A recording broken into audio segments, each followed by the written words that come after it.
We'll call the August 8, 2018 meeting of the City Council to order. Please rise for the Pledge of Allegiance. I pledge allegiance to the flag of the United States of America and to the republic for which it stands, one nation, under God, indivisible, with liberty and justice for all. Thank you. Clerk, if you please call the roll. Alderman Redpath. Here. Alderman Senor. Here. Alderwoman Turner. Here. Alderman Fraginzi. Here. Alderman Proctor. Here. Alderwoman DeCenso. Present. Alderman McMiniman. Here. Alderman Tylen. Here. Alderman Donlin. Alderman Donlin. Here. Alderman Hanauer. Here. Mayor Langfelder. Here. Mr. Mayor, a quorum is present. Thank you. Is there a motion to allow Alderman Donlin to participate via phone? Second. Then moved and second. All in favor, say aye. Aye. Opposed, say nay. Nay. Motion carries. Sorry you lost the vote. Thank you. I'd like to recognize Paula Ananachi from Springfield Convention Visitors Bureau. She's a client service specialist, if she's here, and as well as Scott Dahl, the acting director, if you'd like to come up. And then Paula's going to give a recap of the roundup for us, Bikers Roundup. What a weekend, right? Good evening, everybody. Good evening. A great weekend. We got some really, really good feedback. Had a great turnout, great roundup. But I want to kind of start briefly from the beginning, just so you know how this all evolved. We started in 2013 calling the National Bikers Roundup as a sales effort. Continued on and finally signed them in 2017, so it takes a while. Started site tours in May of 2017. I was a part of that. Multiple sites were visited and meetings with the CVB, city officials, law enforcement, state fair staff. And when I say multiple, I mean multiple meetings. We also worked with Little Rock and Kansas City CVBs to kind of get an idea what it was going to be like, what to expect, what kind of hotel rooms to expect, and if there were any issues that we needed to overcome. The group would not announce their location, although we knew that they were coming, could not announce the location until November. And so while the word was out a little bit and we were getting phone calls, we had to abide by their request to hold on to the information. And then once it was announced, the housing opened and we were just inundated and the reservations started coming. And it was a great thing. We reached out to the public through press releases, emails to the hotels and the restaurants, particularly the ones in the corridor that it would affect. The mayor's office and their staff went out one by one to some of those businesses to kind of give them a flyer, give them a little more information. Also, social media outreach continued from our channels, the Roundup channel, multiple times in the SJR it was announced, and then I know the neighborhood associations, at least mine, announced it too, to kind of give the public an idea. We partnered with SHLA. We were sold out citywide, where we typically run 50 to 55% occupancy. This year we were pretty much at 100. We were sold out. We had a lot of oversold hotels, and when that happens, the hotels have to work together and try to help find a place for these people, and they did a great job working together. They also worked with them on comp rooms before and during the event, including kind of an unprecedented 1 week comp for 15 people, which meant 75 free rooms. The hotels were great and knew that that would be a great experience for the Roundup if we were able to offer that. The Crown Plaza should especially be proud of their staff and the leadership. They worked closely with them, as well as Luke Saylor at the State Fair, city and county law enforcement, and SHLA, and of course the mayor's office. The welcoming campaign, we did a $5,000 approval, or the mayor did, I should say, to open the facilities on the grounds so that the attendees could use that. This was not something in the Roundup budget, and the mayor graciously made that decision and said, yes, have them open for them.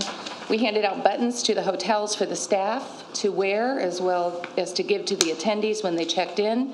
We distributed those at our welcome booth during the event. And then we also did a lunch for 150 people, which were the committees, and the host, which was Joliet. So the numbers, educated guess at this point from the committee president, 25,000 plus.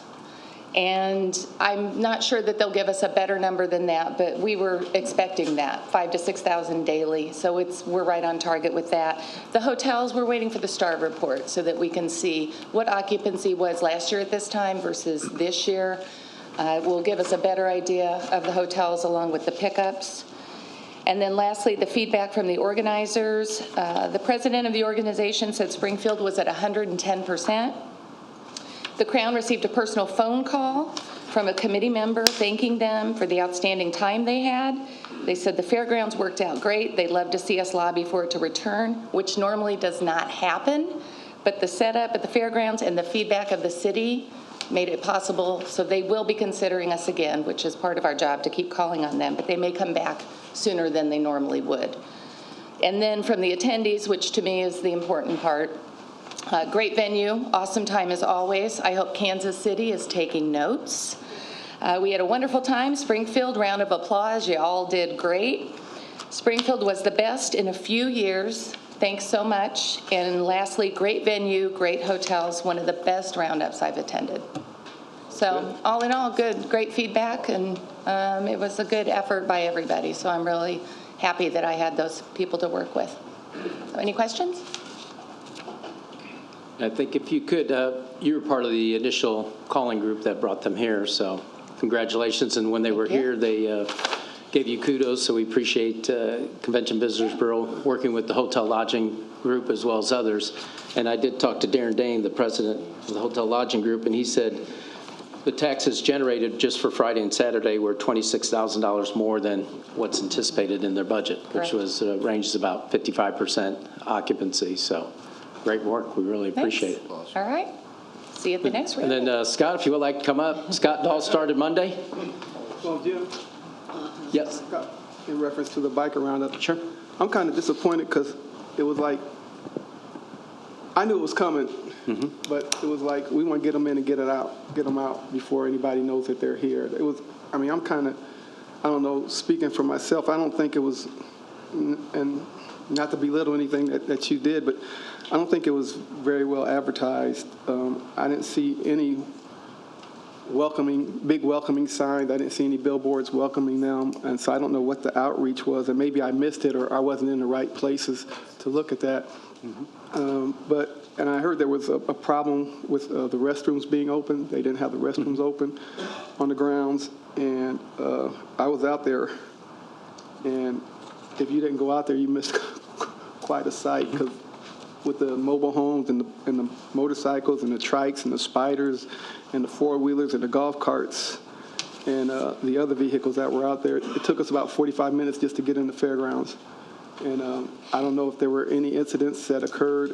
If they were minor. But I appreciate them picking Springfield as a city to come to, and hopefully next year you all get, if they do come back, that you get the city council more involved, because I think we could have publicized it a little bit better.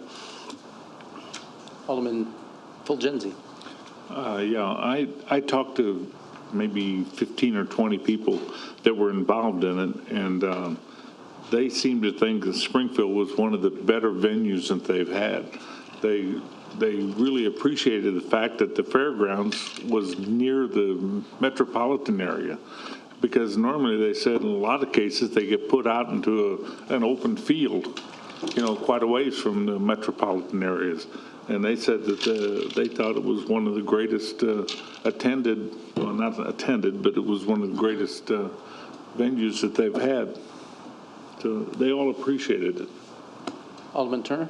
I'm excited to hear that the Convention and Visitors Bureau actually went out and talked to them and coaxed them and invited them and really worked for 4 years to get this group to come to Springfield. I think that that's absolutely fabulous. And I did see several welcome signs. There was one on the bridge coming into the city. There was a big one. And then a lot of the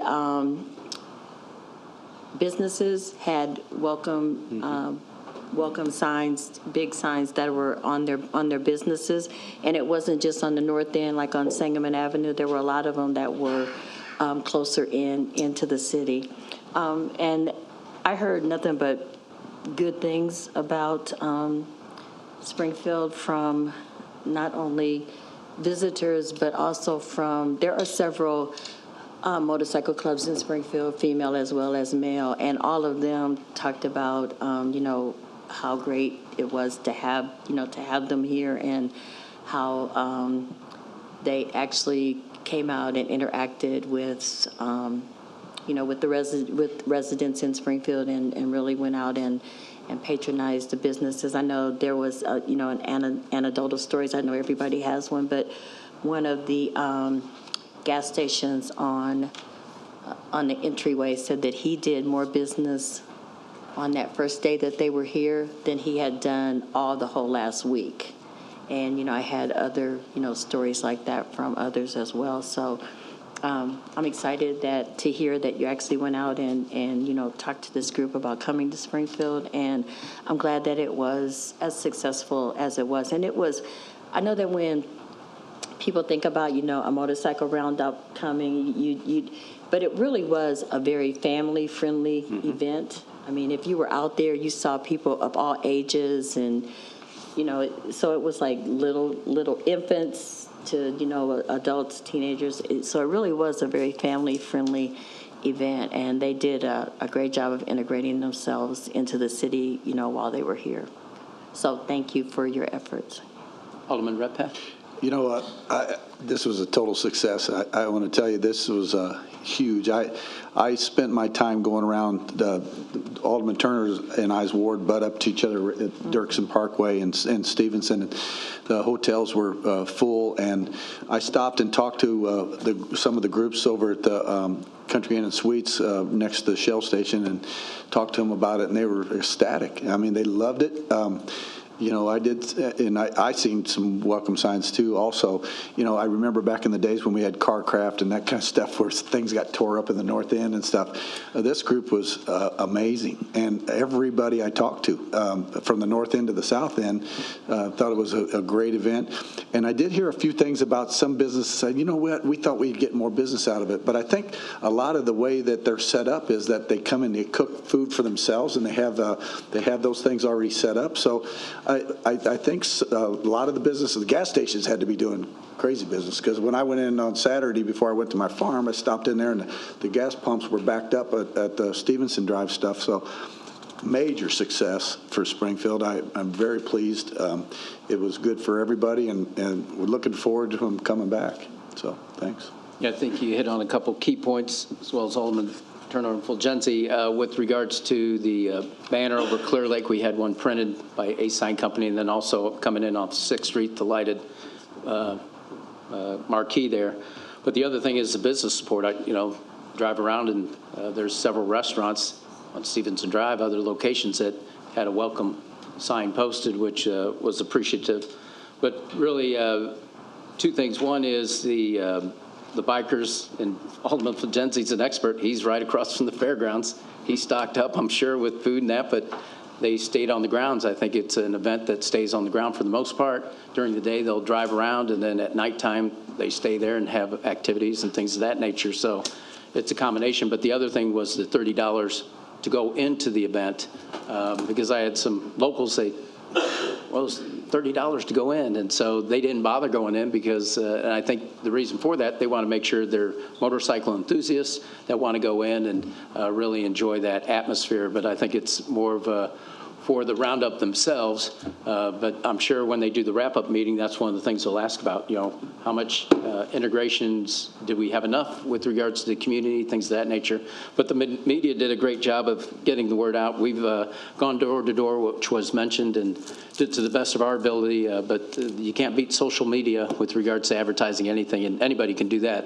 As soon as we find out, I'm not a social media person, anybody on Facebook, blast it out. And it's just not this event, anything that we have, you have the capabilities of promoting it as soon as you hear it, so that's what we encourage with regards to whatever the event is. You know, Scott? Mayor, it was a well-mannered group. I mean, the folks were very cordial and talked to a lot of people. My wife works at the fairgrounds, and she was talking to some of the bikers because we're a biker family anyway. But the bottom line is that Alderman Senor had a good point that maybe there's stuff we build on, you know, and this is how we go forward to make it even better for the next time. Because I can tell you that everybody I've talked to is looking forward to them coming back in 4 years if we can get it done. So. And the other thing, it was $30, but that was for the entire Weekend. weekend. So you could go back, you know, in and out as many times as you wanted for the $30.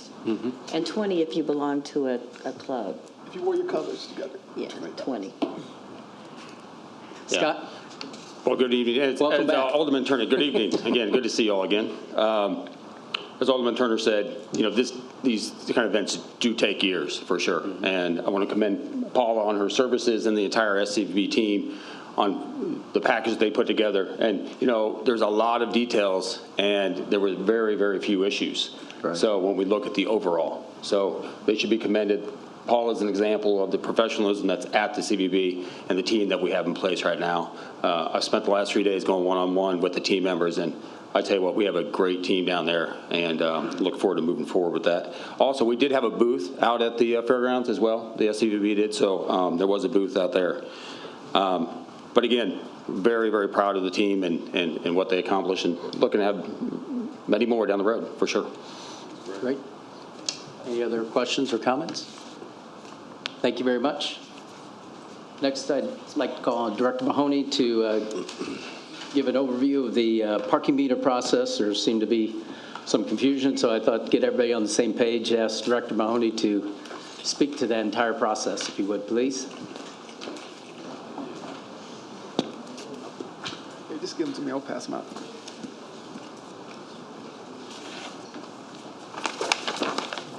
Thank you, Mayor. This is a bit premature. This is basically, but the mayor asked me kind of, because of some confusion, it seems to be, or some miscommunication. I was actually out the last couple weeks coming and going, so I was very surprised when I got back, but I'm trying to work through it. And that's what the mayor asked me to kind of give an update. As most of you know, this has been an ongoing process with trying to upgrade the parking, basically the parking access downtown and the meters and such. So basically the public interest in meter upgrades, the card reader meters, pay apps, finder apps for parking and paying the tickets. Parking operations, most of you know, the meters are aging. We need to replace the handheld devices for enforcement, and there's a lack of current vendor support. So that led us to the next step, which was the RFP solicitation of proposals and review. And the mayor directed Public Works to move forward with a request for proposals for the upgrades back in the late summer, early fall of last year, 2017, and something Alderman Proctor was obviously asking for as well. The RFP was prepared and issued in October of 2017. Several proposals were received. The RFP committee reviewed proposals and met with potential vendors. There was a committee put together. The committee members were the city treasurer, Misty Busher, or her designee. I think Erica sat in some of the meetings. SD Director John West, Parking Operations Coordinator Sam Wilkerson, Parking Supervisor Mark Seeger, Parking Administrative Assistant Crystal Trent were the part of the committee that worked through the proposals, reviewed them. They actually called in some of the vendors and met with those vendors. In the spring of 2018, the mayor requested that Public Works invite the preferred vendor, IPS, to present the proposal to DSI and the City Council in April of 2018. And we did that. We came to council. We had the vendor here, and really they talked about what the technology could provide and kind of just the general overview of what we were talking about.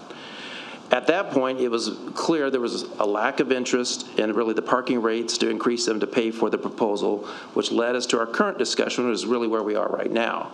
And that is regarding reduced number of meters with options for paying for those meters. Since then, the last few months here, there's been discussions and ongoing discussion with the mayor's office, treasurer's office, Public Works, and IPS, working through the RFP proposal just like you would any other RFP. We deal with RFPs all the time at Public Works. It's a little more complicated, obviously, because we're trying to work through several things and trying to move this forward and basically on a shoestring budget. Present day, a final recommendation on potential contract are still under review. We haven't brought anything forward to the council. We're going through that process, finalizing. We got another draft contract we're looking at. I think we got last Friday. We're pending approval from the mayor and the corporation council. At that point, we'll bring an ordinance to the council, but right now, we're still reviewing it. There's a lot of fine tuning. The treasurer offered some comments today on the contract. We're working through some of those. And once we get to that point, we'll get what we hope is the best product, relying on our parking division, who has Sam's here. He's got, I think, almost 30 years of expertise. The committee, everybody involved will try to bring, what we do with everything, the best product to the council to consider. Then it's up to you guys to decide if it's something that you want to move forward with or not. Ask questions, and we'll do our best to answer those. So, again, process clarification, request for proposals submitted and received. Internal review and negotiation is where we are right now. Mayor Council's consideration and approval is really the next step, and that's pending.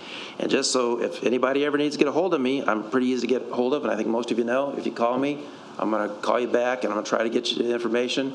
We're not hiding anything. We're going through a process. It's standard process, and I don't know if OBM and purchasing want to explain a little more detail, but it's basically something that's very routine for the city of Springfield. And my number is 789-2255 for anybody that doesn't have that, or on the bottom of this page, my email, those kind of things. So we'll do our best to be responsive and hopefully get through this process and get something that you guys can consider and go from there. Mayor. Alderman Tylen?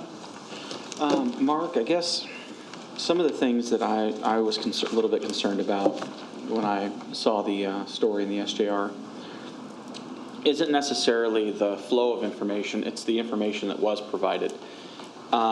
When we're talking about an RFP having been issued, and then that was done in October of 2017, and several proposals were received, you said. And then we're meeting with the preferred vendor, and then in the information that the SJR presented, it was stating that they were negotiating higher rates on some of the things that were in the RFP, meaning that instead of charging $1 for this, it's $1.75, and instead of charging this much for this, they're negotiating all due respect, higher. Alderman, we're not completed with those negotiations yet. So when we come to you, we'll have what we've worked through, and that's really the appropriate time to ask those questions, because right now we haven't finalized it. Well, where I'm going with this is I've been involved. It's very similar to every RFP that we do, and we do quite a few of them every year at Public Works. Right, but where I'm going with this is that in most RFPs that I've been involved with at the state level, which I'm sure have some similar rules to the city. Somewhat, yes. That when we start changing values and it starts changing the scope of how much something costs, when we picked our preferred vendor and started discussions, that can trigger a need to create to repost the RFP because the other bidders may have a better offer, or if there's a misunderstanding on an item. We've had this happen here plenty of times where just out of something I remember when we had some kind of patching issue, and one of the vendors presented with a certain mix that cost higher because they thought they were meeting the RFP, but the vendor that got it was presenting a lower cost mix instead of meeting the item that was placed in the RFP. So then we had this whole mess going on, and it may have been before you, that may be back when Norris was director. But we've had other things like that happen with RFPs. When we start changing prices and changing scopes and other things, the other vendors can get a little perturbed. Exactly. You're correct, but that's why we have city legal and our purchasing office that as we go through that process, they're in constant consultation. And if we're deviating from that point where we would need to do another RFP, obviously we'd move in that direction. In this case, that is not the case. I mean, honestly, what I would say is that the thing we need to keep in mind overall, no matter what we're doing, no matter how we're doing it, we have two facts in front of us. One is that the existing meters will not be supported anymore, correct? The company that makes those isn't supporting them. They will. That is correct. And then the second thing we need to keep in mind is that we've already got enough people complaining about downtown parking, whether it be the amount of it, the length of it, the cost of it, or the location of it. I mean, basically everything about downtown parking is something that someone complains about. And if we start looking in a direction of where we're either going to be, as a city, losing money to run these meters, or if we're going to be, and I don't have a problem with the idea of increasing the amount if we're doing it in prime parking locations where these newer meters are going to go first. That may make sense. And if someone's using a credit card, it may be a fee because the city has to pay a fee when they make the credit card transaction.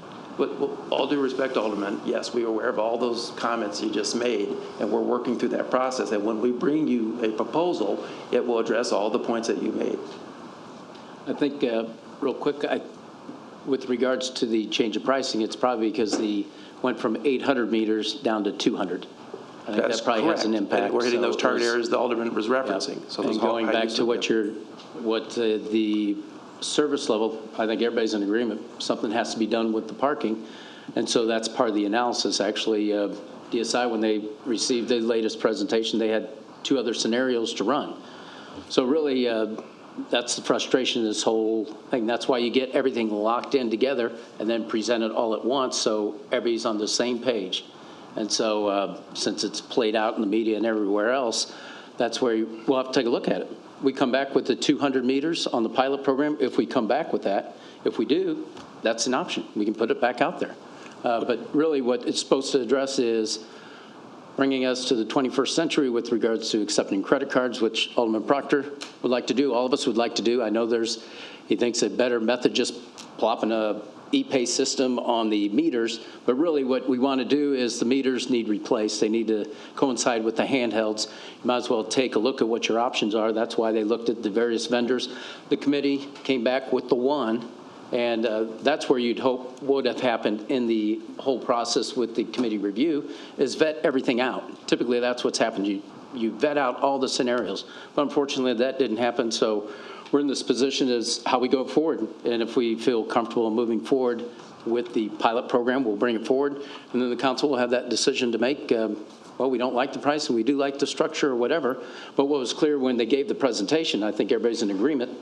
You, Alderman Tylen, had you had the flavor of doing increases, but nobody else did. So I think that's where we're at with regards to that. So Director Mahoney went back and said, well, how can we scale it down to make it a pilot program moving forward, and then that way you get the buy-in of the population and everything else moving forward. But the key concepts to this meter, the new meter upgrade, is to when it shows where parking spaces are available real time, not in past time, real time. It has the accessibility to accept credit cards. When a car leaves, it changes out the meters. That way you get increased revenues. Parking would remain free over the weekend, things of that nature, but it's still a work in progress to move through all that. Is it possible for the alderman to get a copy of the RFP or to have access to come see it? Well, I'd defer to legal and OBM purchasing, but we're in the middle of the process. I'm not sure if that's information you share until you finalize something, but. Well, I think the original I'll give a RFP little was history. posted publicly. Alderman McMiniman asked for that on what was that? What was the document he wanted that was in draft form? Honestly, I can't remember. I don't Yeah. recall. Well, this wouldn't have been, this isn't CWLP. This is a good. the RFP I'm glad itself you that asked was it. posted, what isn't a draft, though. It was something that was set out for we could- proposal. yes, Yes, I can. I'm not looking for what you've done with the negotiation since. Gotcha. I'd like to see the original RFP just to get an idea of, whether in the last 7 months, maybe or 9 months, maybe the technology's gone far enough that it needs tweaked. It has not, but yes, we'll provide the RFP. Again, we have people that deal with this every day in the parking division, and they have spent many hours going through this. But I will get you a copy of the RFP. I'd like to see it. Thank you. Sure. Alderman, Hanauer, and then McMiniman. Okay, maybe this is, and Chris was kind of on the point that I was going to bring.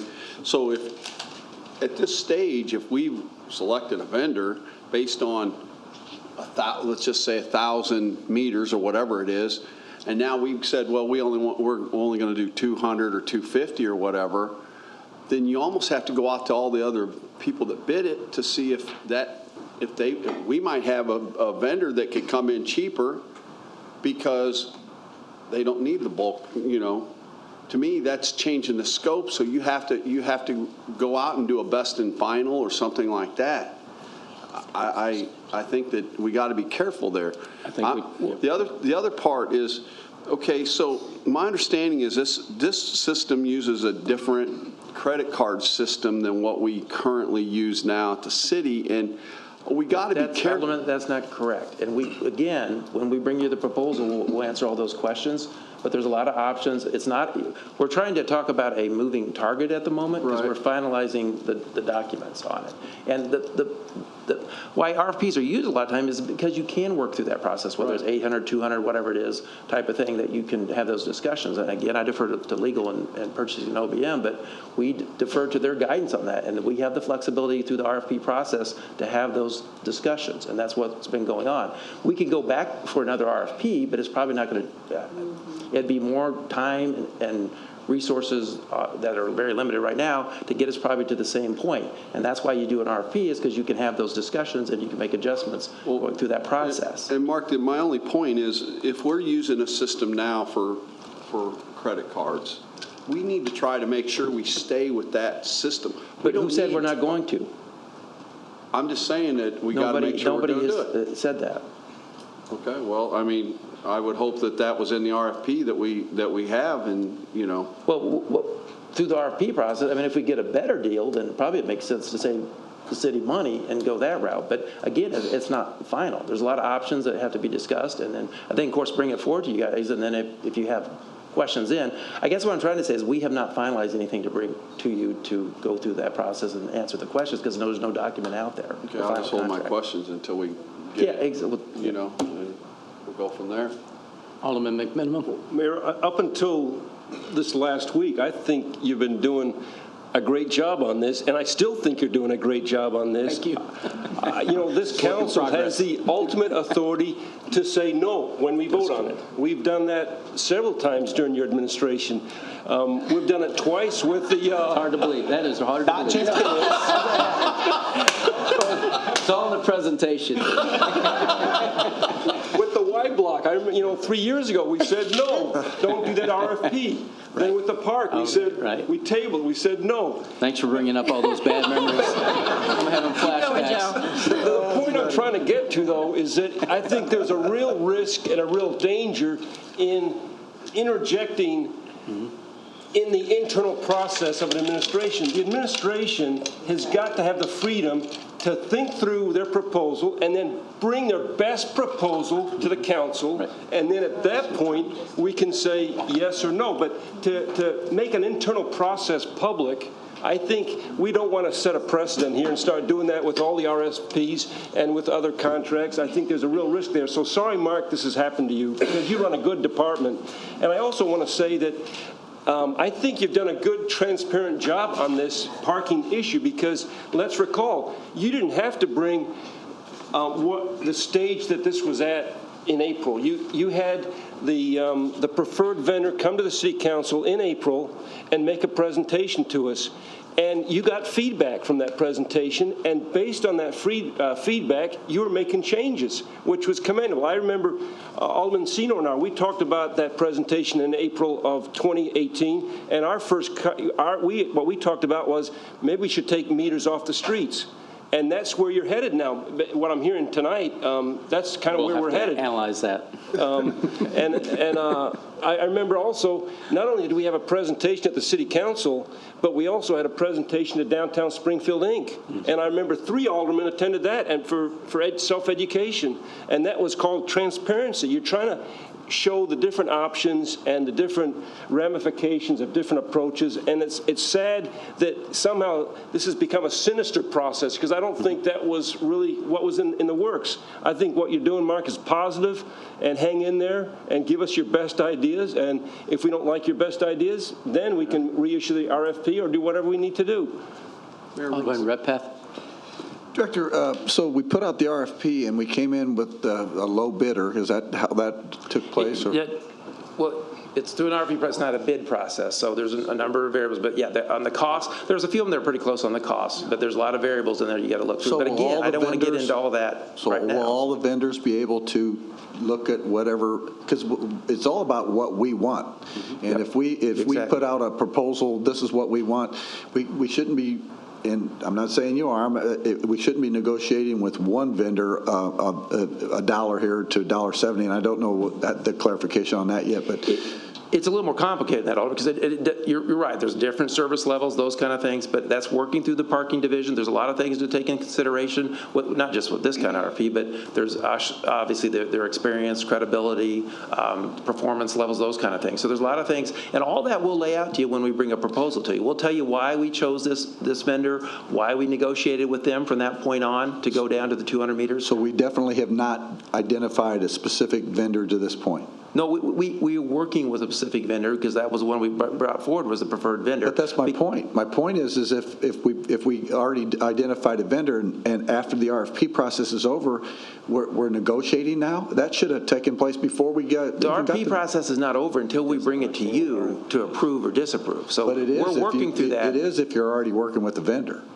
I mean, if you already we got to get you got to get to that point. So to get to an ordinance, we have to work with a vendor at some point. Well, what about and the that's completely standard. We do that with everything on an RFP. What about other vendors who are out there that say, well, if I'd have known that, we'd have bid this? We've had discussions back and forth with different vendors through that process, but they didn't offer the services at the level that we wanted, and especially the support. The support is huge when it comes to parking, and that's why when we come forward with the proposal, we'll have not only the vendor here, but we'll have our parking division. Sam Wilkerson here has been doing it for years. We have the people that deal with this every day, and they can explain to you why their preference. They actually have a rating system when they went through and they rated that vendor, why they chose that vendor.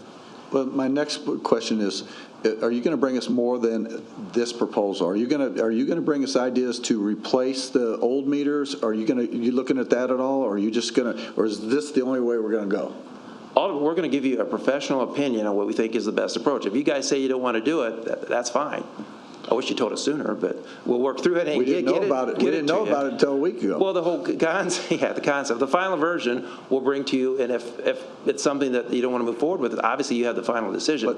But what we're trying to do, I mean, hopefully, if you don't have faith in us, I guess, I shouldn't be here, but you shouldn't count on us to do this. I mean, we were directed by the mayor and the council to move forward in the RFP process, following that process like we do with everything else, to come up with what we think is the best option for the city and bring it to you. And if you disagree with it, that's your prerogative, and we'll react accordingly. Then we go back to the drawing board if this is defeated, and then we look at replacement of the old meters with a different system. Is that what we do? We can't. Again, I mean, it's up to you, whatever route you want to go. Okay. But the idea was a lot of the discussion was about moving to that next option of the card reader meters and some of these other features. The Finder app, because as Alderman mentioned, one of the big issues is finding parking.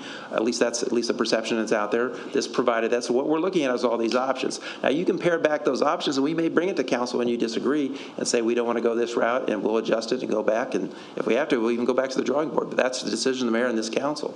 Okay. But what we're trying to do is, under the proposal, the direction we've been given, is work through that process like we would normally in an RFP process. Nothing I just different. Have a little bit of a problem with we've identified a vendor and now we're negotiating. I think the cart before the horse now, because. But Alderman, that's how RFPs work. Well, that's always how they work. Well, then, but I don't think it's fair to other vendors that are coming out, because other vendors might say, well, we could have done that. We didn't know that those were the proposals. When we bring something forward, you'll see the majority of what we're talking about is not changed. It's really just some of the fine tuning of some of those things. And if you feel that that's the case when we bring it forward and the council suggests, I want you guys to start over because we think you could have got better options, I mean, obviously then we'll go that course. But right now, we don't feel that way.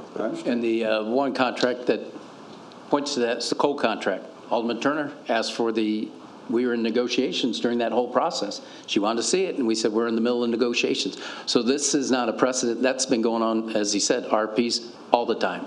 Previous administrations, it's how you do it. You get to the point, just like you buy a car. You're buying a car, you try to get the best price possible, and that's what this is. The coal contract was the same method. We selected the vendor to go, Arch Coal, and we negotiated with them, and then the other guys were up here. They said, well, if I'd known that, we would have done something different. So that's what the council's going to have to weigh with regards to that. That's part of it. My point, Mayor, is there's got to be a base that we start at. And I mean, if the base is equal for everybody to bid and look at, and that's what my point is that we're to a base and they bid based on that. And if it's different services, if it's different services that another developer can't provide, that makes a big difference. And we agree with you, and I think we'll be able to make our case that we did have that base and we worked from that. It was services that the other vendors couldn't provide. Right, that's my point. Mr. Mayor, just briefly, we need to distinguish between a fixed price contract and a request for proposals contract. Request for proposals is always a negotiated process, and it's different than a fixed price. It's still a bid, Joe. Bid. Well, it's different. It's a request Subject for to proposals. negotiations. It's not, just because you enter into negotiations, it doesn't mean you're accepting a bid. It's not a price bid. It's almost like the garage contract we had with Napa. It's kind of shady. Well, some vendors may provide a lower bid for some specific items, but they're not able to provide some of the services that we need. So, but we'll discuss all that when we bring something forward. Yeah, that's a good point you brought up about being shady. Everything's shady unless you understand it, and that's what we're trying to work through is that process so everybody understands it. Otherwise, it does look shady. I understand So it. that's what we're trying to do is work through it and You got to hold your present nose it back to sometimes the when you're around council. there, 'cause a lot of the stuff Alderman smells. Hanauer. Real quick, I just wanted to ask this. I was in both Chicago and St. Louis a couple of weeks ago, and they don't have individual meters. They have like a kiosk in the middle of a block, and you go and you put your money in, and they spit out a ticket, and you put it on your dash or something. What have we looked at that?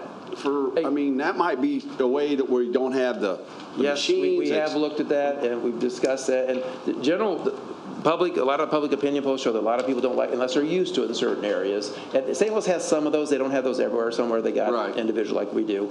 But yeah, if the council, the mayor tells us they want to go that route, well, we'll tell you the general public feedback typically from what we've read and researched is public favors individual meters. I don't know if it's because your meter's right there, especially in the wintertime, if you got snow, that kind of thing, you're having to walk to the end of the block. I was just looking at it from a cost-saving standpoint. Having one for every 10 or whatever would be a lot cheaper, you know. Yeah. They're $250 or $1,000 a piece. Those units are not cheap either, so we'll get some price ideas. Okay. I'll give you an idea. That's fine. I'd like to call Sam Wilkerson up here before he has a heart attack back there, because he's been dealing with these for about 30 years. But as he comes up, that's one thing they did look at with regards to it. And I think everybody in Springfield knows it's all about convenience. We talk about the mall. You can get right outside your car and go to it, so the more convenient you can make the parking, the better. But I don't know if you want to comment on Alderman Hanauer's suggestion about if you looked at that. We did look at that, and the consensus is that if you are the person that is at the very end of the block, and then you have to go to the kiosk, get your card, get your ticket, and then walk all the way back to your car, put it in there, and then go about your business. The consensus is that most people would want to do their transaction right at their vehicle. That's what we came up with. That's what the consensus is, that everybody wants, they want to do nobody wants to walk. Everybody's lazy. So they just go, they want to do their process right at their car. So we looked at all of it. I mean, and to get with Chuck, we did everything. I looked at all 7 and came up with a final 3. We looked at those, and was IPS the cheapest? Absolutely not. They were not. But did I think they were the best fit for us? Yeah, I did. I've been doing this a long time, and I would never bring somebody in here that would absolutely take us under the carpet. There's just no way. I wouldn't do that. I've been here a long time, and I love this city. It's just the way it is. Alderman Proctor? Yeah, as the one who kind of laid the egg on this idea in the first place. Yeah, you did. Yeah, I know. I'm sorry about that. Consensus is. Yeah, I laid the egg, but then once the egg hatched, it kind of got a new parent on this whole thing because as this was being flushed out, it became more apparent that you brought up that the idea that, well, not the idea, that the conclusion that our current system is no longer being supported, and so a solution had to be found for that. And then somebody else came involved, and it sounded like they wanted a different concept as part of this solution. So that came into play too. So this thing became a lot bigger than what I initially proposed, and I just wanted the ability to pay by credit card, by smartphone when you go up to the meter. It's a relatively cheap proposal. It was an easy thing. It was a real easy thing. Yeah, easy things. And then all of a sudden, it was like, wow. Yeah. So I guess half my speech here is to, I guess, apologize for all this starting up. No. It isn't your fault because. Yes, it is. It is, Chuck. It really is. It's your fault. But anyway, that's not the point. My point is my back and our backs are up against the wall. I only have so many parts and so many. I can't do this for very much longer because what we have, I just got an email today. I'm sending in 27 mechs to be repaired, and they won't accept them. So what am I going to do? Meaning mechanisms, is that what that means, mechs? My mechs that are in the meters, the mechanism that you put your money in, they're not going to take them because they're not. I don't know what to do now. So I'm going to have to work on them myself and make them work, which I can do that. But I'm going to run out of parts. I don't have very many. I don't have much stuff left. So, I mean, we're up against it. I just want to finish and say, I appreciate all the hard work and everything that you and Mark have done on this thing, because it's been the last 2 years to research this and get your knowledge and expertise has been great to come into play on this thing. Appreciate it. And I know my role as alderman, I'm not, I don't know all the RFP rules and stuff like that, and we don't enter any contracts and stuff. So I decided to play a kind of wait and see mode to see how this thing played out and then make the conclusion at the end when everything was brought to the table. But my request, though, is, I guess, if an ordinance does come forward and it does not either go forward or it gets shot down or whatever, I would request a new RFP be issued just on the concept of being able to pay by smartphone credit card. That would be the one simple request. And I know that we got a bigger global problem to figure out about the meter heads and whatever solution we go through, but I think we can go from point A to point B on that solution first before figuring out a long-term solution on the others. So that's my only request. Thanks. Alderwoman Turner? From what I'm hearing, it sounds like there was an RFP that was issued. There were multiple responses that came in. Those responses were vetted by knowledgeable staff that have experience in this area, and they narrowed it down and selected a vendor. And now the negotiation piece is all about the specific particular services that vendor is going to provide. Correct. That no other vendor that responded could either provide them or could provide them at the level of specificity that this vendor can provide them.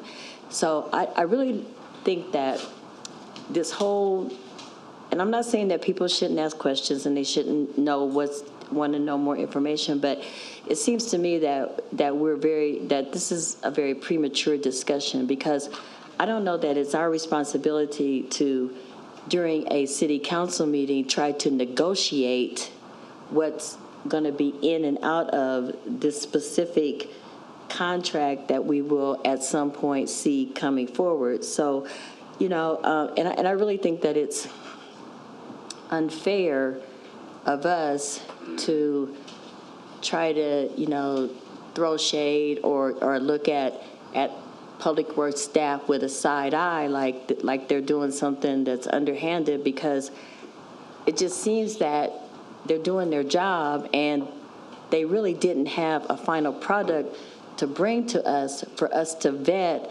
and ask the questions. So, I just think that we need to allow them the opportunity to do their job, complete the negotiations on the specific services that are being requested, and then when they bring forth a potential contract, then that's the time to, ask all of these questions, because that's the time when the decision will be made. Right now, there's no decision, there's nothing that they're saying they're going to do. So, it's like, so you have all of these Monday morning quarterbacks that know little to nothing about parking meters, trying to negotiate what they're supposed to be doing. So why can't we just wait and see what they bring forward? And at that time, we will have that information in advance. So at that time, when you have something palatable in your hand, you have the opportunity to Google it, vet it, and, formulate the questions that you want to ask. I agree. Alderwoman DeSenso and then Alderman Tyler. I'll keep it brief. I'm too lazy to go get change, so I say we just yank all the meters out and be done with it. But everything else has kind of been covered, so I agree with what Alderwoman Turner says. We need to let this process play out and go from there, because you know what? We're going to have this exact same conversation again in the next month, 2 months, 6 months, whatever. So I'm going to save my questions for them. You only got 5 more with me, so. Well, you better hurry up, Sam. Counting on you. Alderman Tyler. Sam, I don't remember if I asked this in April or not. In my particular population in Ward 8, I've got an aging community as well as a young community. And the aging community, when they come downtown and everything else, they're not smartphone people.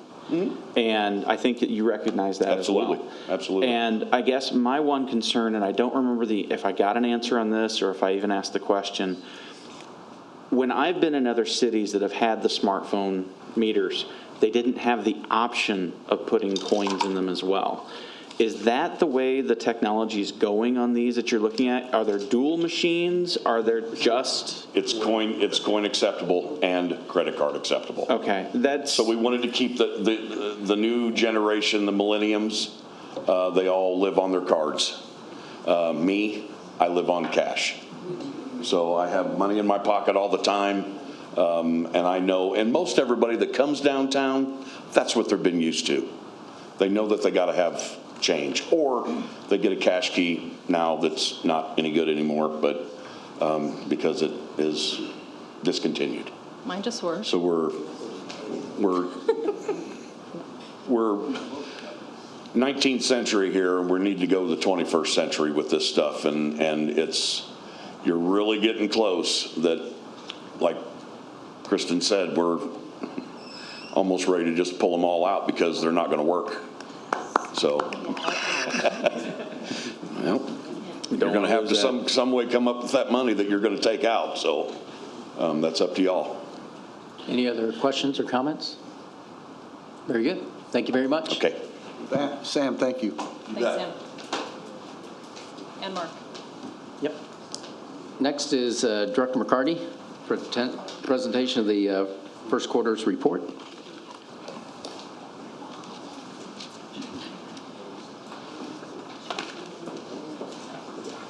Remember that comment someone made a while back about brevity? Yes. I actually joked with the clerk. I said, they're going to start making you put the clock up for me here before too long if I don't keep it brief. So I will definitely do my best to move things along. Actually, I want to move things along because at the end I've got 2 really good pieces of news for you. So looking forward to that. So we will, I actually get to say good news tonight, which is nice for a change. Quickly, we'll go through this. We always start out with our look at liquidity, and as we've talked about the last few times, our liquidity is deteriorating. It's going down due to decreased revenue. This first slide is a look at our month-ending cash. This is the cash in the bank on the last day of each month. If you look at the last day of the quarter, May, you see we dropped from 6.2 to 3.1. Some of that is the fact that revenue is down, but some of that also has to do with timing, as you'll see here in just a moment. The average daily cash balance, which is, of course, like it sounds, the average day, what's in there, you can see that also was dropping. Same reasons, revenue is down, but also some of it is timing. We're now at in this particular case, the lowest point since FY13, which is certainly something we should be aware of and keep in mind as it is an indicator of where things are headed, or at least a continuation of the trend that we've been seeing. I'm not going to spend a lot of time on this. This is a budgetary basis look, but most of you understand that, or all of you understand that revenues typically are delayed versus expenses, so don't get too concerned about that negative $15.8 million number there in the lower right-hand corner. It's because most of the revenue in the first quarter actually got booked back to the previous year due to the delay. So your expenses are relatively current in the present, but your revenue is often delayed. So this budgetary look really won't mean a whole lot until we get a little further into the fiscal year. Something that's a little bit, or is a better barometer, certainly in the first quarter, is just a look at the quarter to quarter on a cash basis. And a couple of things I'll just point out here is sales tax, which has been the big thing we're concerned about, unfortunately is down, but it's not down a lot. It's just down a little bit, negative, 125 and negative 175. So certainly not great, but again, it's not down precipitously, which is one of the things that we had been seeing in previous years. So a little good news, a little bad news there. And the only thing I'll point out, because I think there'd be a question on it otherwise, is the negative 1.9 or almost 2 million in pilot, and that's simply the delay in timing from the last quarter of the year. As you all know, when we redid all of the bonds and redid our pilot calculations, we changed it so that the percentage is tied to the net revenues on an audited basis to the actual fiscal year. Well, we don't get that number until roughly June, when the auditors have a good idea what it is. So that last payment didn't come in until June. We got an upfront estimate last year, so that's the reason you see that 2 million. So takeaways, we continue to see sluggish revenue. That hasn't changed. It's not dropping as much as it was, but it is still dropping in a couple of key areas, particularly in sales tax, so we need to continue to keep that in mind and keep an eye on it. The state is taking less money this year, which I think we talked about already, but just as a reminder, the 10% taken from income taxes was dropped to 5% this year. We had in the budget put 10%, so this, even though they're still taking money, even though they said they weren't going to a year ago, it's still a budget positive for us because we had planned on more. And then they also dropped a 2% admin fee for sales taxes down, which is also a budget positive for us. We've got some things on the horizon. The Marketplace Fairness Act takes effect October 1st, so that should start bringing in some new revenue. Annexations are now in place and starting to bring in new revenue. And, of course, with that, new property taxes and the like. So on the expense side, nothing to be concerned about expenses in the first quarter. They're in line with expectations. And of course, our biggest expense in the corporate fund is personnel costs. So we continue to keep a close eye on staffing levels, salary growth, and other personnel costs, pensions and health insurance and that type of a thing. So that is it for the report. Now on to the news. Well, does anybody have any questions on any of this? Yes, Director. Yes, sir. Sales tax is obviously down. What's a weekend like what we just had with this group coming in do for us? Because that was a pretty big boom. If we could have that sustained all year long, that would be fantastic, Alderman. But certainly it'll give us a blip, a bump. It's hard to say without examining each and every number by day exactly what it'll be, but it's certainly helpful. And we'd love to have more of it, Scott, so wherever you are, let's get some more of that in here, all right? I'll tell you what, it was a boom. Oh, it was. I was out and about myself, and there were people everywhere, especially the hotels, the gas stations, and some of the restaurants near the hotels. Went and ate at that Steak and Shake there by the hotels, and they had been very, very busy. So certainly good for the community. We'd love to see more of it.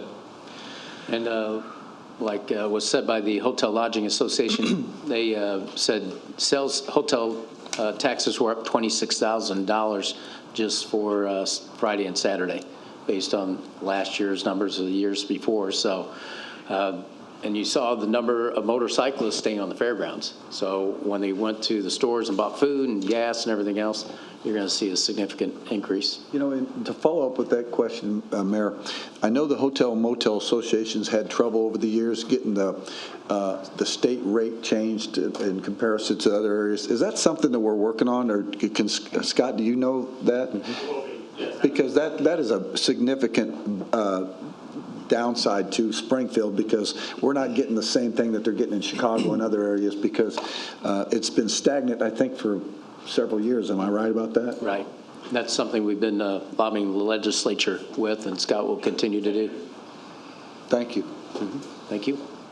And just so you know, SCVB talk doesn't count against my time. I just want to throw that out there. Just want to put that out there for people that are keeping track on a stopwatch. And I know some of you, money, dude. Some of you are. No, that I appreciate, Alderman. I definitely appreciate that. So on to the good news. A couple of pieces of good news I'm happy to share. Back in 20, those of you that have been on council, Alderman Tylen, you've been around a while, and a couple of the other aldermen that were around.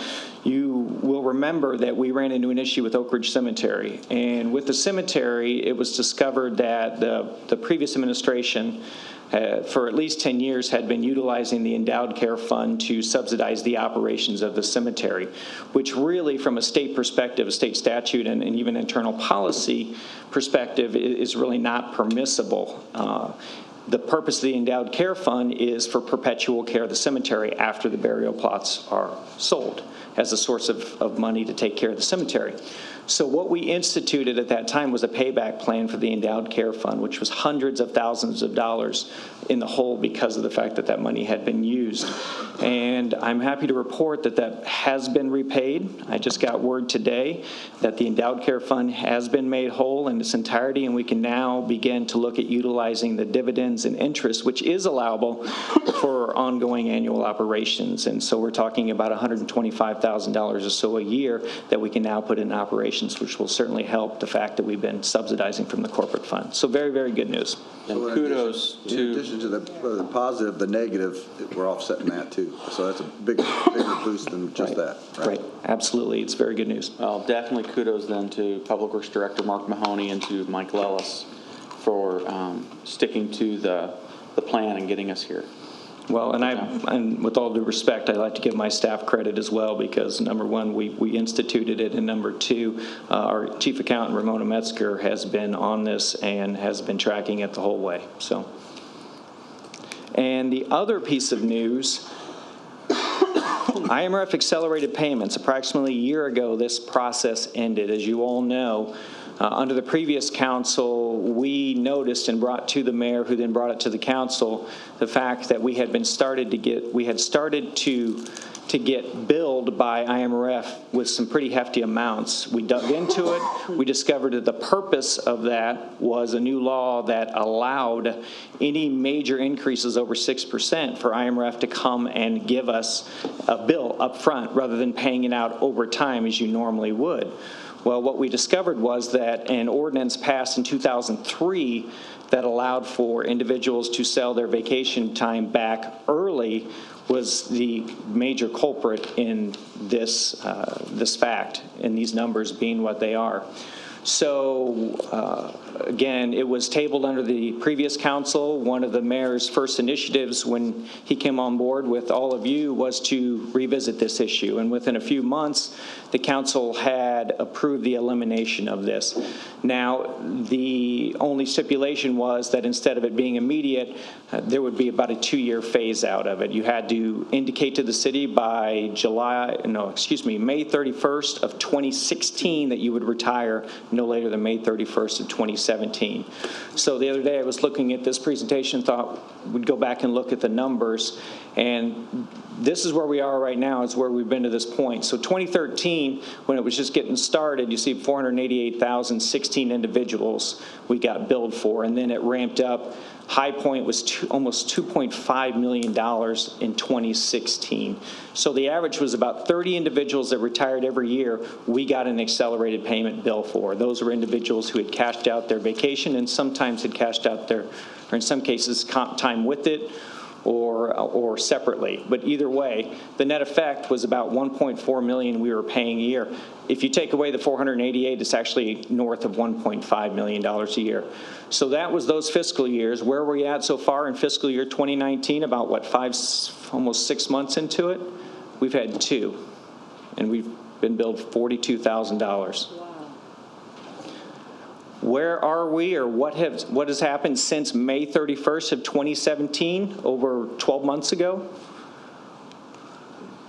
4 for $60,000. So kudos to the city council and everyone involved in eliminating this pension enhancement, because we are now saving the city over $1.3 million a year. Now, the majority of this is at the utility, roughly $1 million a year, give or take. They were obviously the most impacted by this, given the fact that we have police and fire and on the non-utility side, and they aren't affected because they're not IMRF. But nevertheless, citywide, $1.3 to $1.5 million a year we're now saving the citizens of this community. Any questions? Mr. Mayor? Yes, Alderman minimum. Director McCarty, you deserve immense amount of credit for eliminating the problem that we had with the IMRF. And I was proud to support your ordinance that was drafted under Mayor Houston, and then some of us supported it when you came into office, Mayor Langfelder. So it was your leadership that got us out of those annual expensive accelerated paybacks to IMRF due to our vacation payouts that spiked the final rate of compensation for our retiring employees. Well, thank you for your kind words, Alderman, but I couldn't do it by myself. It took a lot of people. Thank you, though. Yeah, the savings is over $1 million a year that we're seeing, and actually kudos to Alderman Fulgenzi and McMinimum. I think you were siding with the administration, myself and Director McCarty, to just rip the Band-Aid off, so to speak, and just stop it right then. But since that didn't happen, the savings could have been significantly more, I think $2.8 million, but we'll take what we got moving forward, which is appreciative of everybody that supported that initiative. Yes, Mayor. The last 2 years up there, we would not have had those, and probably half of the one prior to that. So somewhere in that $3 million range. But the fact is, everything's a negotiation. We talked about parking meters and everything else, right? Everything's a negotiation to get to a consensus, and we're there now. And whatever happened in the past happened in the past. But now we're saving over $1 million a year, so that's a good thing for all of us. Alderwoman Turner. Both of those are extremely good news, so congratulations to you, your staff, and to Public Works. But I'm especially excited about the repayment of the endowment fund at Oak Ridge. That has been a significant problem trying to financially gird up Oak Ridge. And even at one point, under the previous administration, there was some real strong talk about trying to privatize Oak Ridge Cemetery. So for us to come this far in such a short period of time, I think is absolutely tremendous. So congratulations. We're very happy. Thank you, Alderman. Any other discussion or questions? Thank you very much. Thank you all very much. Chair will entertain a motion to dispense with the reading of the minutes of the July 17, 2018 City Council meeting and approve the minutes. So moved. Second. Been moved and second. Any discussion? All those in favor say aye. Aye. Opposed, say nay. Motion carries. Chair will entertain a motion to incorporate the pre-council first reading of ordinances into the record of this City Council meeting. So moved. Second. Been moved and second. Any discussion? All those in favor say aye. Aye. Opposed, say nay. Motion carries. Next item on the agenda is the consent agenda. The chair will entertain a motion to incorporate the pre-council reading of the consent agenda into the record of this City Council meeting. So moved. Second. Been moved and second. Any discussion? All those in favor say aye. Aye. Opposed, say nay. Motion carries. Chair will entertain a motion to place the consent agenda on final passage. So moved. Second. Been moved and second. Any discussion? Yes, please. Alderman Tyler? I'll be voting no on 2018-341. 341. It's just, it's the Class AA liquor license, and I historically vote against those, so.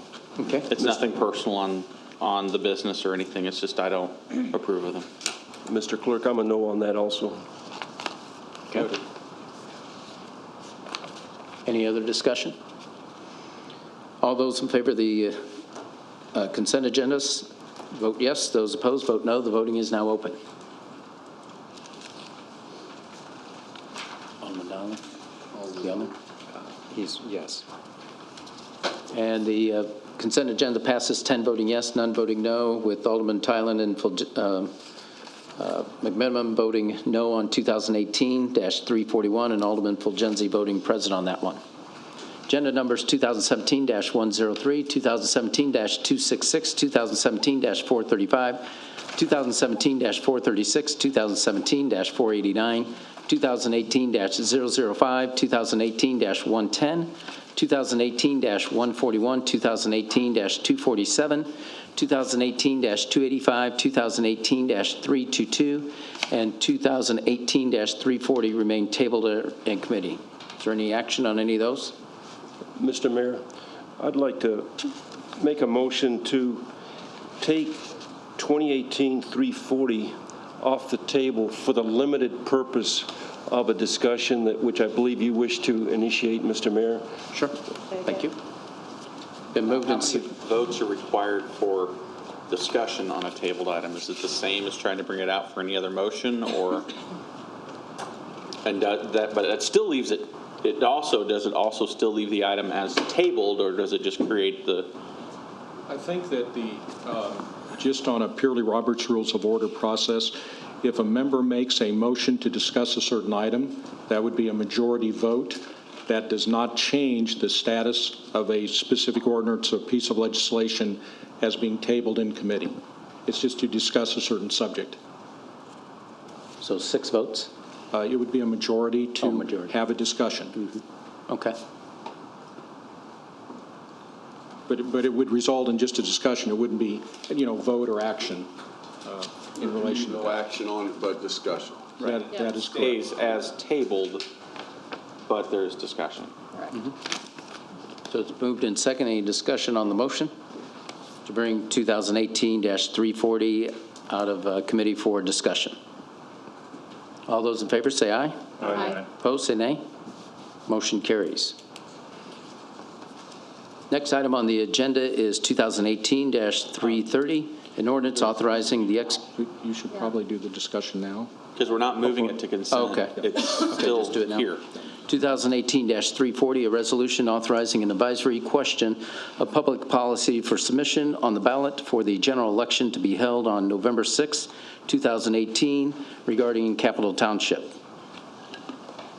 So I guess I'll start the discussion. I know this was talked about somewhat at length. I think there's further discussion that could take place, and especially when we're talking about the numbers. Director McCarty did a initial review of what Capital Township, if it was absorbed by the city of Springfield, those are city residents that would come into the city of Springfield. Eliminating Capital Township's taxing authority would come with regards to the city.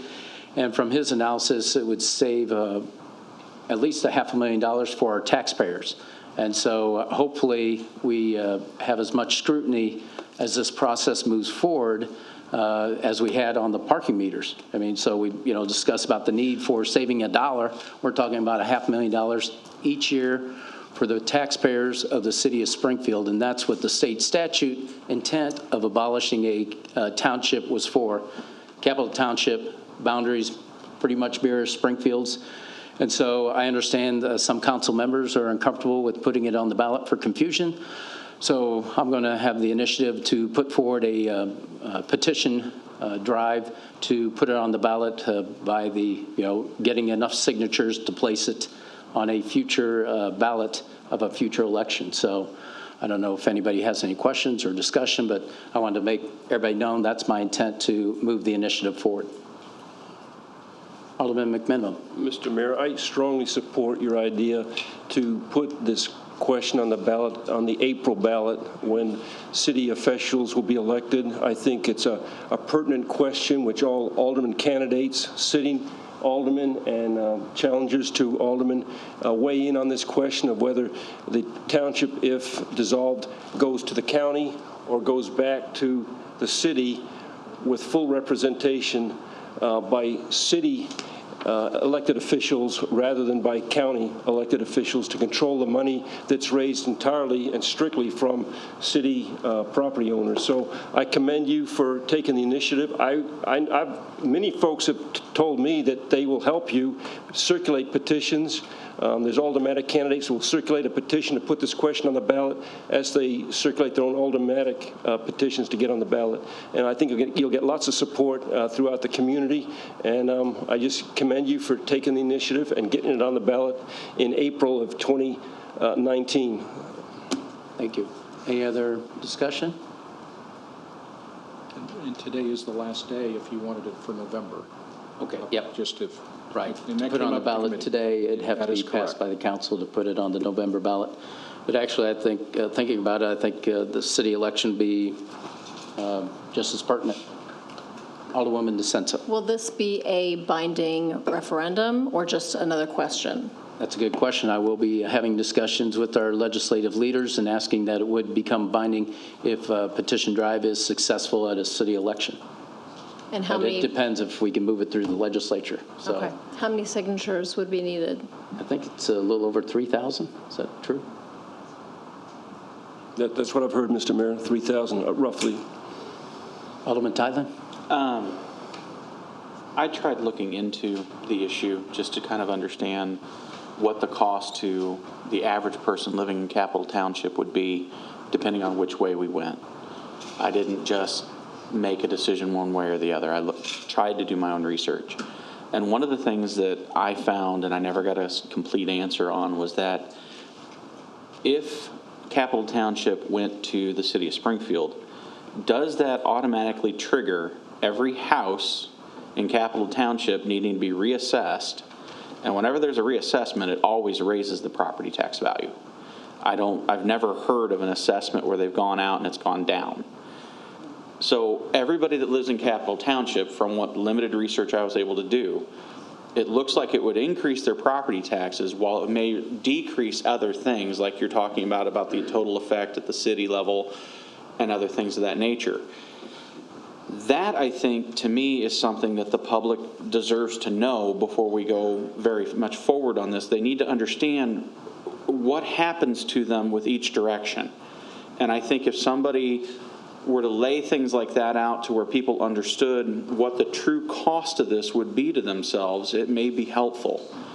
And I think that it's confusing. It's confusing for me as an elected official. I can't imagine somebody who just picks up the paper or listens to the radio, just how confusing it can be for them. I didn't come away completely understanding what it would do to me and my house, let alone what somebody down the street who just hears a little bit of the news would understand. So I think that it would be only fair that if this is going forward, that there has to be a better explanation from both sides. No doubt about it. That's what we're looking at. The numbers, Director McCarty did it on the short term, identified the savings.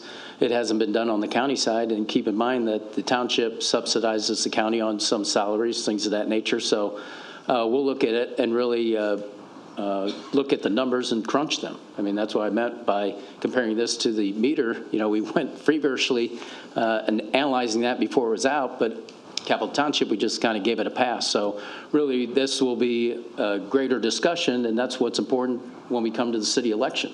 I think it'll be a hot topic, but we will, I'm going to be passing a petition, and part of that, if someone's going to sign it, you have to be able to explain it. But so that's like what I said, we're going to do is put the numbers down and let the numbers speak for themselves. Potentially thousands of houses who could have their property taxes increased. 54,000 is what I've been. Well, it sounds to me, Mr. Mayor, we can easily ask Evanston, and, Sure. the others have done exactly what we're proposing to do, and, that's a question that can easily be answered, but there's no reason to put fear into our voters and taxpayers. Now, there'll be 7 months to discuss this, Chris. Well, and I'm just bringing I think you're being premature trying to I'm put just fear bringing it there. out. It's an item that needs to be considered in the process of it. No doubt. No scare tactics, just the facts. That'd be great. And Evanston's a good example. There's other communities, when they dissolved taxing bodies and gave a rebate back to the residents, they saw an uptick in economic development. Alderman Turner? I understand what you're saying, Alderman Tyler, but keep in mind that any change in government is going to trigger those same things. So just because if you dissolve Capitol Township and those services go to the county, doesn't mean that it's not going to trigger something, because it's a dissolution of a form of government that's going to another. So there's going to be things that are going to be triggered whichever way it goes. And let me just say again for the record, I'm not saying that I'm completely convinced that Capitol Township should be dissolved. That's not that. All three options should be on the board. In support of the ordinance, that was not my intent. My intent is that everybody should have a voice in what may happen. Everybody should have a voice, because I think that the people who are going to be making those decisions should not make those decisions in a vacuum. They have constituencies that they are responsible to and responsible for, and those constituents should be able to have a voice and let their elected leaders know how they feel about the issue. That's my point. Alderman Fulgenzi. In line with what Alderman Tylen and Alderman Turner are talking about, dissolution of the township itself, would that trigger a reassessment of all the properties? Just the fact that the township is being dissolved? Right. Yeah, that's the whole exercise in this, is to shed a lot more light on it and get those questions answered. So the residents understand the impact regardless what happens. But they need to know, just like all of us need to know, and go the right direction. Any other discussion? Do I have to move it back to committee, or just, that's it? So you just say, Discussion's over, you just move on. and then, Mr. Mayor, I would like to bring up, since Scott is actually here, that we were requesting at the last city council that when he came on, that he reviewed 2018-247 about the advisory board and bring back some suggestions at a future committee so that we might be able to move forward with that ordinance. Very good. Next item on the agenda is number 2018-330, an ordinance authorizing the execution of an annexation agreement for the property located at 1001 North Park Avenue, owned by P.H. Broughton and Sons, Inc. The chair will entertain a motion to recess the regular meeting of the City Council to hold a public hearing regarding this annexation agreement. So moved. Second.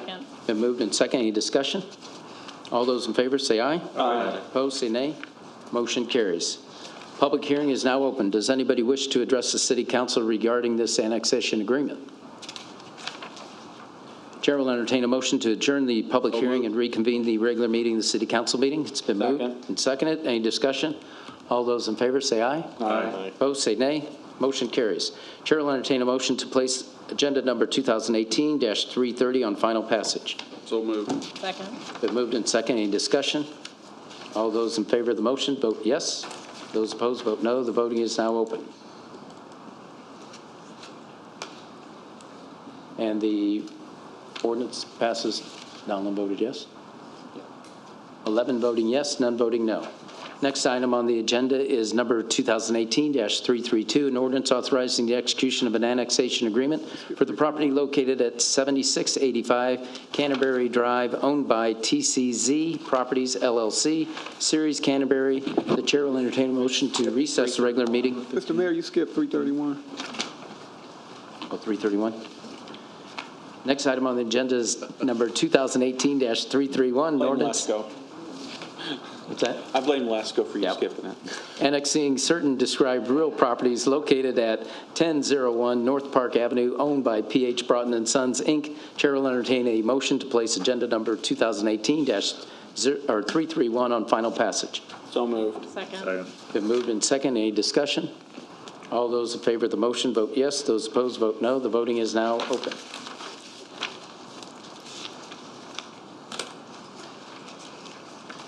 And the ordinance passes 11 voting yes, none voting no. Next item on the agenda is number 2018-332, an ordinance authorizing the execution of an annexation agreement for the property located at 7685 Canterbury Drive, owned by TCZ Properties, LLC, Series Canterbury. The chair will entertain a motion to recess the regular meeting of the City Council and hold a public hearing regarding this annexation agreement. So moved. Second. Been moved and second. Any discussion? All those in favor of the motion say aye. Aye. Opposed, say nay. Motion carries. Public hearing is now open. Does anybody wish to address the City Council regarding this annexation agreement? Chair will entertain a motion to adjourn the public hearing and reconvene the regular meeting of the City Council meeting. So moved. Second. Been moved and second. Any discussion? All those in favor of the motion say aye. Aye. Opposed, say nay. Motion carries. Chair will entertain a motion to place agenda number 2018-332 on final passage. So moved. Second. Been moved and second. Any discussion? All those in favor of the motion vote yes. Those opposed vote no. The voting is now open. And the ordinance passes 11 voting yes, none voting no. Next item on the agenda is number 2018-333, An ordinance annexing certain described real property located at 7685 Canterbury Drive, owned by TCZ Properties LLC Series Canterbury. Chair will entertain a motion to place agenda number 2018-333 on final passage. So moved. Second. Been moved and second. Any discussion? All those in favor of the motion, vote yes. Those opposed, vote no. The voting is now open. And the ordinance passes 11 voting yes, none voting no.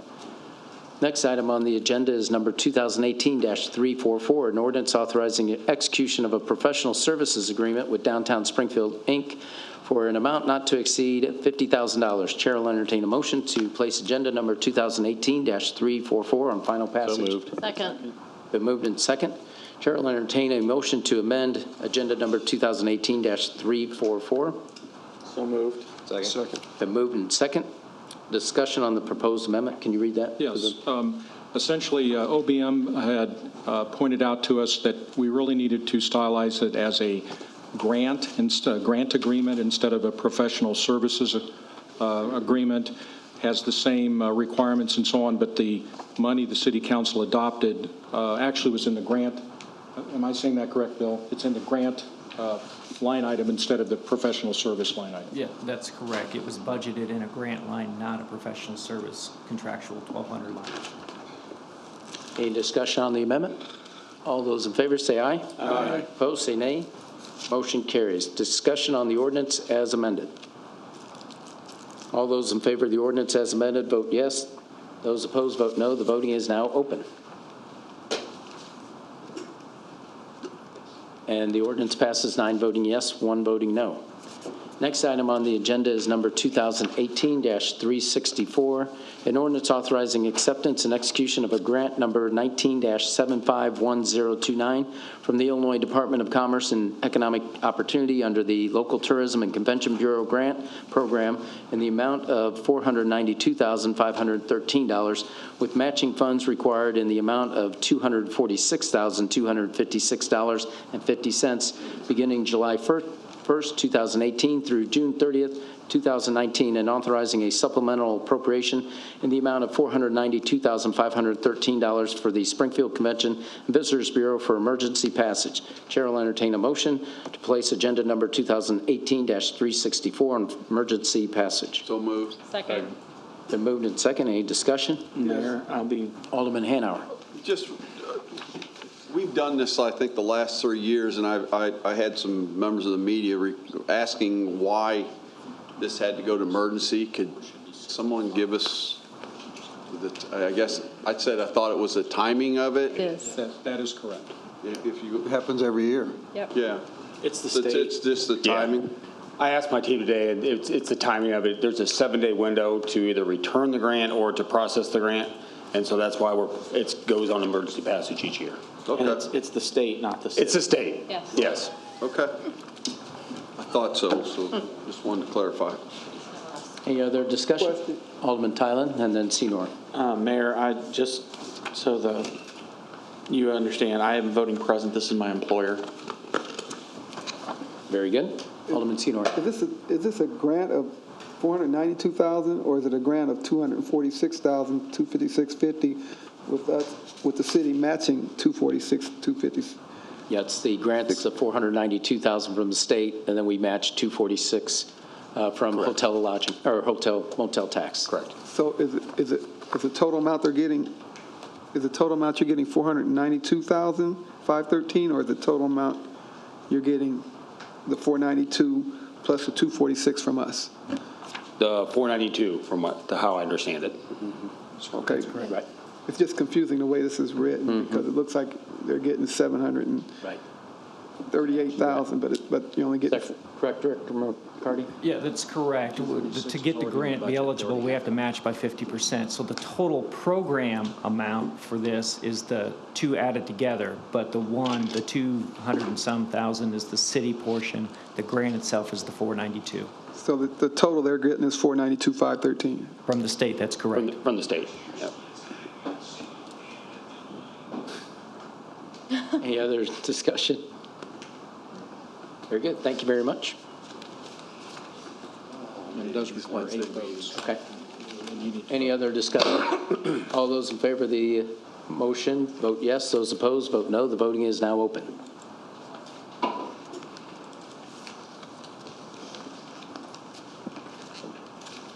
And the ordinance passes 9 voting yes, 2 voting present. Chair will entertain a motion to suspend the rules and place on first reading agenda number 2018-365, an ordinance authorizing payment of $684,000. Is that right? Oh, no, I'm sorry. I got back up one. Chair will entertain a motion to suspend the rules and place on first reading agenda number 2018-365, an ordinance accepting the lowest responsible bid and authorizing the execution of contract PW 19-06-35 Denler, Inc. for the fiscal year 2019 crack filling program for the Office of Public Works. So moved. Second. Been moved and second. Any discussion? All those in favor say aye. Aye. Opposed say nay. Motion carries. Chair will entertain a motion to suspend the rules and place on first reading agenda number 2018-365, an ordinance authorizing payment of $684,000 over a 3-year period for the city's share of remediation costs incurred by U.S. EPA claim number 17-CV-03168 relating to the cleanup of the Springfield Iron Company surplus site. So moved. Second. I think we need to amend to make it 366. You had the same that's number correct. twice. Yep. Thanks, Chris. You just beat me to it. Any other discussion? We'll make that change, 2018-366. All those in favor of the motion say aye. Aye. Opposed say nay. Motion carries. And that concludes our list of agenda items. Is there any unfinished business come before the City Council? Yes, please. Alderman Tyler? We got the docket sheet from the meeting that was held in here at 8:30 this morning with the, I guess, the violators on the housing and zoning corporation council. We've got 2 of them on here. One that I think may interest Alderman Redpath. Walmart was the first one. And what was the result? What, should we be talking about this, Corporation Council? Yeah, this, you may recall, has to do with an enforcement action relating to the basically parking safety issues. The failure of Walmart to correct them in a timely manner has had the city go forward with having given them about 6 months to try to get the work done with a fine, as allowed under the city code. And that case was tried, as to penalties today.